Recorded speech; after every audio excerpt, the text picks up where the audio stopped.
Professor Larson, I started the book last night. Glad to have the book in hand and glad to have you on the program. What is the overlooked chapter of Washington's life that you concentrate on in the book?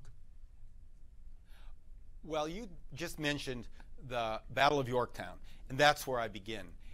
What's the overlooked chapter is from that time, from the Battle of Yorktown, and then when Washington steps down as general, that tremendous act where he turned over power rather than become a military leader. That in the next 5 years until he becomes president, when he goes back in as a private citizen. But what people forget, the story that hasn't been told, or at least I get to tell, and I'm so pleased with that, is what he did behind the scenes and then in front of the camera, as it were, at the Philadelphia Convention and then in the ratification battles in the first federal election to create this United States. Edward, expanding on that, could you tell us what you think readers are going to be most surprised to learn about George Washington?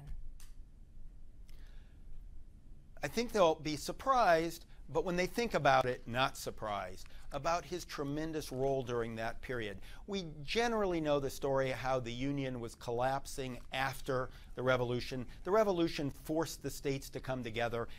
Then there was the Articles of Confederation, which we generally learn in high school was a very weak government, and the states started wrangling and pulling apart. England started coming back. They never evacuated the forts in the frontier, so British still remained on American territory there. There was negotiations with Vermont to join British Canada. The country was collapsing. There was Shays' Rebellion in Massachusetts. Well, what people should have thought about is, wait, Washington was the most famous person in the country. What was he do during this period? And what I go back is I look at the archives, look at his letters, look at the diaries, look at the various activities, and find out that he was central in trying to figure out how to turn this country around. As he saw it was collapsing, he had become an American during the Revolution. He was still committed. He loved being at Mount Vernon, but he was very much involved behind the scenes and in the public imagination to create these United States.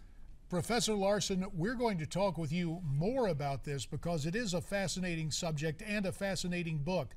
More on the return of George Washington when we return here on America's Forum, and specifically, I've got one quote from King George, speaking of George Washington, we'll address with Edward Larson. Stay with us, there's more ahead.